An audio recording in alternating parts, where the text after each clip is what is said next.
यार एक बात बताता हूँ। लास्ट टाइम पेट्रोल पंप पे गया था ना, तो पेट्रोल पंप वाले भैया ने बोला कि भाई अप्रैल में नया पेट्रोल आएगा। मैंने भी सोचा यार अच्छा है, क्या पता एवरेज जो अभी 50 की आ रही है माइलेज, वो क्या पता 100 की माइलेज आने लगे। मस्त जोक मारा रे, ये हंस रहे हलकट हंस। लेकिन यार ये जो नया फ्लेवर है ना, ये तुम सुनोगे तो हंसी भी आएगी और रोना भी। गवर्नमेंट ने डिसाइड कर लिया है कि अब अप्रैल 2026 से पूरे इंडिया में सिर्फ E20 पेट्रोल मिलेगा, मतलब 20% इथेनॉल वाला पेट्रोल।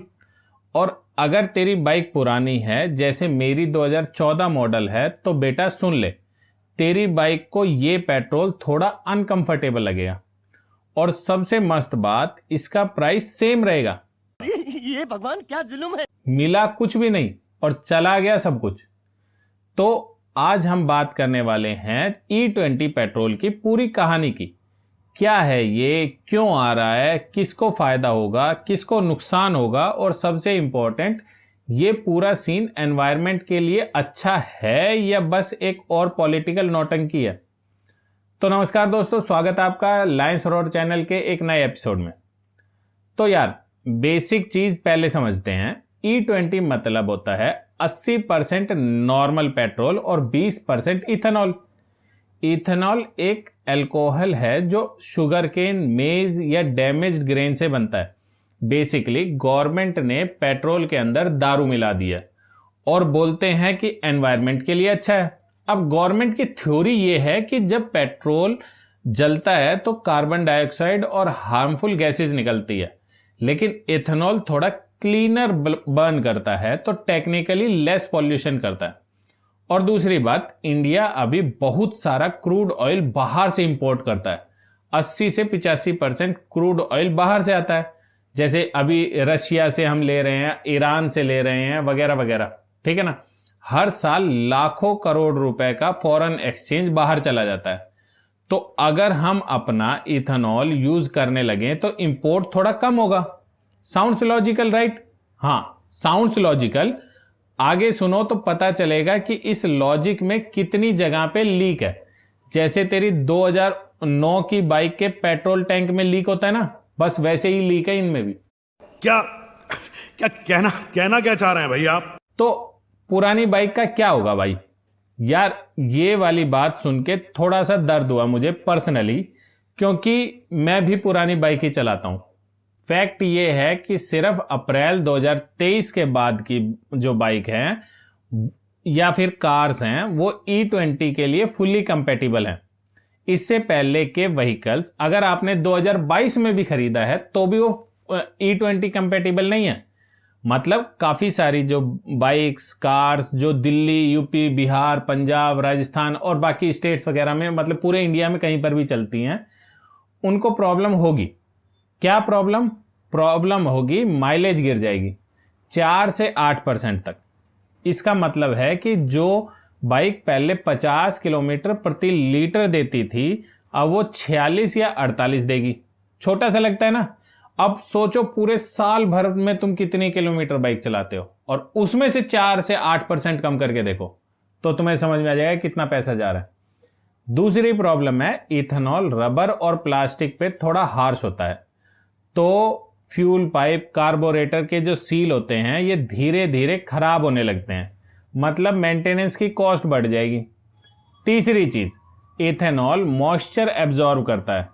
मतलब अगर बाइक कुछ दिन खड़ी रहती है टैंक में हाफ पेट्रोल के साथ, तो रस्ट और करोजन का रिस्क बढ़ जाता है। अब तुम बोलोगे भाई नई बाइक ले ले यार, और मैं बोलूंगा हाँ यार बिल्कुल, अभी फ्लिपकार्ट पे बुक करता हूं और कल तक आ जाएगी बाइक। अभी मजा आएगा ना भिड़ो। भाई ये इंडिया है। इंडिया में मेजॉरिटी लोग वो हैं जिनके पास नया व्हीकल खरीदने की औकात ही नहीं है, जिसमें से एक मैं भी हूं। नया खरीदने की औकात नहीं है। गरीबी में जीना कला है, हम सिखाएंगे तुम्हें, क्योंकि हम खानदानी गरीब हैं। हमारा बाप गरीब, दादा गरीब, परदादा गरीब, उसका बाप गरीब, सब गरीब, सातों पुश्ता गरीब। ऐसा नहीं कि पहले गरीब थे फिर अमीर हो गए फिर गरीब हो गए, नहीं, हम शुद्ध गरीब हैं। अरे हम भी खानदानी गरीब हैं, वो तो गलती से अमीर हो गए थे हम लोग, फिर वापस गरीब हो गए। मिडिल क्लास और लोअर मिडिल क्लास, इनके लिए ये पॉलिसी एक एक्स्ट्रा बर्डन तो है। प्रैक्टिकल टिप्स, अगर तुम्हारे पास पुरानी बाइक है जो कि मैंने करवाई है, कार्बोरेटर क्लीन करवा लो और इजेक्ट जो है वो भी साफ करवा लो। 300 से 800 रुपए का काम होता है ये। फ्यूल लाइन का रबर चेक करवा लो। टैंक हमेशा फुल या नियर फुल रखो, जो कि इंडिया में इम्पॉसिबल टाइप का लगता है, क्योंकि हम 10, 20, 50, 100 रुपए का पेट्रोल डलवाने वाले लोग हैं, फुल तो रख ही नहीं सकते। और एक अच्छा सा मैकेनिक ले लो जो पूरी बाइक को या कार को एक बार चेक कर ले बस। और यार यहां पे अब मैं थोड़ा सा सीरियस हो जाता हूं, ठीक है। गवर्नमेंट बोल रही है कि E20 एनवायरनमेंट के लिए अच्छा है, लेस पॉल्यूशन, क्लीनर फ्यूल। ठीक है भाई, मान लिया तुम्हारी बात। लेकिन एक सवाल पूछा था किसी ने मुझसे कि ये इथेनॉल भाई बनता कैसे है? शुगर केन से, जो गन्ना होता है ना उससे। और शुगर केन एक बहुत पानी पीने वाली फसल है। 1 लीटर इथेनॉल बनाने के लिए रफली 2000 से 3000 लीटर पानी लगता है। सोचो, 2000 लीटर पानी सिर्फ 1 लीटर इथेनॉल बनाने के लिए, और हम इसका 20% ब्लेंड कर रहे हैं पूरे देश के पेट्रोल में। और इंडिया की पानी की सिचुएशन, यार बेंगलोर याद है? 2024 में बेंगलोर में लिटरली पानी का क्राइसिस आ गया था। लोग टैंकर मंगवा रहे थे पानी पीने के लिए। एक IT हब, देश का सिलिकॉन वैली, पानी के लिए तरसता रहा। दिल्ली में टैप वाटर जो आता है वो पानी काफी जगह अनफिल्टर्ड आता है। नाली का पानी आ जाता है, काला पानी आ जाता है, नीला पानी आ जाता है, मतलब हर कलर का पानी आता है, बस साफ पानी नहीं आता। यमुना का हाल तो सबने देखा ही है। पंजाब और हरियाणा में अंडरग्राउंड वाटर का जो टेबल है वो इतनी तेजी से गिर रहा है कि साइंटिस्ट कहते हैं कि अगर ऐसा ही चलता रहा 20 से 25 सालों में वहां फार्मिंग इम्पॉसिबल हो जाएगी। ये क्या बात करता है यार? और इस सब के बाद हम एक ऐसे प्रोग्राम को एग्रेसिवली पुश कर रहे हैं जिसमें शुगर केन ज्यादा लगेगा, मतलब और पानी चाहिए हमें। एक हैंड से हम पॉल्यूशन कम कर रहे हैं, दूसरे हाथ से हम पानी की कबर खोद रहे हैं। बात सिर्फ पॉल्यूशन की नहीं है, बात ट्रेड ऑफ्स की है। देखो, कोई भी पॉलिसी परफेक्ट नहीं होती, ट्रेड ऑफ्स होते हैं, लेकिन एक रिस्पॉन्सिबल गवर्नमेंट का काम यही होता है कि वो ट्रेड ऑफ्स ट्रांसपेरेंट रखे, लोगों को बताए कि हाँ हम यहां से कुछ गेन कर रहे हैं और वहां से कुछ लूज कर रहे हैं। हमारे मतलब आपको मत सिखा। यहां क्या हो रहा है? एयर पॉल्यूशन कम होगा, इस बात को तो बहुत बड़ा चढ़ा के बोला जा रहा है, लेकिन पानी कितना लगेगा, वाटर क्राइसिस कितना होगा, व्हीकल डैमेज कितना होगा, इसके ऊपर सब चुप है। किसको कितना फायदा होगा इस पे तो बिल्कुल ही चुप है भाई, इस पे तो सन्नाटा छाया हुआ है। अब गवर्नमेंट का एक और आर्ग्यूमेंट है, ये इंडियन किसानों के लिए बहुत अच्छा है। शुगर केन खरीदेंगे, किसानों की इनकम बढ़ेगी, डबल हो जाएगी। नोबल साउंडिंग लगता है ना, लेकिन यार रुको, थोड़ा सा सोचो, थोड़ा सा। जब गवर्नमेंट गारंटीड प्राइस पे शुगर केन खरीदने लगती है तो क्या होता है? किसान रैशनल बीइंग है भाई, हमारी तरह ही। वो वही लगाते हैं जिसमें गारंटीड इनकम हो, तो धीरे धीरे वो बाकी सब को छोड़ के सिर्फ शुगर केन लगाने लगेंगे। एग्जैक्टली यही तो ग्रीन रेवोल्यूशन के बाद हुआ था। गवर्नमेंट ने व्हीट और राइस के लिए MSP दे दिया था, तो पंजाब और हरियाणा के किसानों ने सोचा कि भाई व्हीट में गारंटीड पैसा है तो बस व्हीट ही उगाओ। दाल, मिलेट, सरसों सब कम होता चला गया। रिजल्ट, आज इंडिया दाल के लिए बाहर से इंपोर्ट करता है। आम आदमी के लिए अरहर दाल 150 से 200 रुपए किलो है। पोषण का नुकसान अलग है। और पंजाब की जमीन, इतने केमिकल फर्टिलाइजर यूज हुए कि सॉइल डिग्रेड हो गई है। Water table already crisis level पे है। अब अगर शुगर केन को भी उसी तरह गारंटी मिलेगी तो वही स्टोरी रिपीट हो जाएगी, बस नई स्टेट होगी, नई फसल के साथ, और लेकिन सेम कॉन्सिक्वेंस होगा। अब सॉइल का क्या सीन है? शुगर केन बहुत एग्जॉस्टिव क्रॉप है, मतलब जमीन से बहुत ज्यादा न्यूट्रिएंट खींच लेता है। अगर प्रॉपर क्रॉप रोटेशन ना हो, मतलब एक सीजन शुगर केन, दूसरे सीजन में कुछ और लगा दो तो जमीन धीरे धीरे बंजर हो जाएगी और जमीन को ठीक रखने के लिए और ज़्यादा केमिकल फर्टिलाइज़र यूज़ करेंगे लोग, जो कि ग्राउंड वाटर में मिक्स हो जाएगा, जो कि पीने के पानी को कॉन्टेमिनेट कर देगा। देखो यार, एक प्रॉब्लम सॉल्व करने की कोशिश में हम एक चेन रिएक्शन स्टार्ट कर रहे हैं। एयर पॉल्यूशन थोड़ा सा कम होगा, लेकिन शुगर केन की खपत बढ़ जाएगी, पानी की कमी आ जाएगी, सॉइल डिग्रेड हो जाएगी, दाल और पल्सेस की शॉर्टेज हो जाएगी और फूड के प्राइसेस अप हो जाएंगे और गरीब और ज़्यादा गरीब हो जाएगा। ओके, तो अब आते हैं सबसे मस्त पार्ट पे। गवर्नमेंट का बिगेस्ट आर्ग्यूमेंट है कि E20 से फॉरेन एक्सचेंज बच जाएगा, कम तेल इंपोर्ट करना पड़ेगा। और एक्चुअली सच में 2014 से अभी तक 1.4 लाख करोड़ रुपीस की सेविंग्स क्लेम की गई है रशियन पेट्रोल खरीद के। पेट्रोल का सब्स्टिट्यूट, ये इंप्रेसिव नंबर है। लेकिन यार ट्विस्ट आता है, खबर आई है कि गवर्नमेंट यूएस और दूसरे देशों से शुगर केन और रॉ मटेरियल इंपोर्ट करने की प्लानिंग कर रही है इथेनॉल प्रोडक्शन के लिए। रुको, मतलब हम क्रूड ऑयल इंपोर्ट करना बंद करने के लिए शुगर केन इंपोर्ट कर रहे हैं? डॉलर तो वैसे ही जा रहा है ना भाई, बस एक कॉमोडिटी की जगह दूसरी कॉमोडिटी आ गई है। अब सब कंफ्यूजन हो गया। और ऊपर से एक और लेयर है, ये जो सेविंग्स होती है ना फॉरेन एक्सचेंज की, क्या वो आम आदमी तक पहुंच रही है?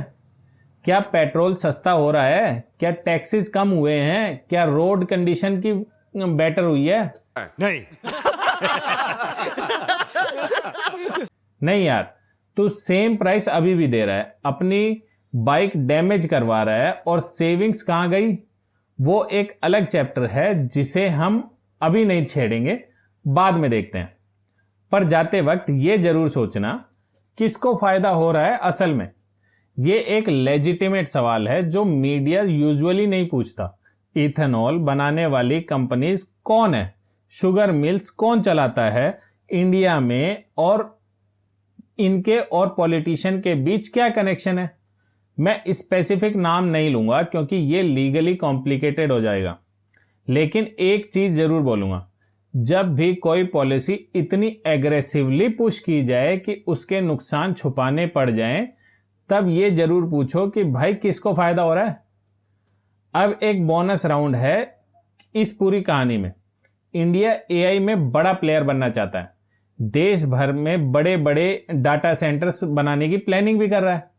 एआई एक बहुत ही एक्साइटिंग फील्ड है और मैं भी उसका फैन हूं। लेकिन एक चीज है जो लोग नहीं बताते, एआई डाटा सेंटर्स पानी भी बहुत ज्यादा पीते हैं।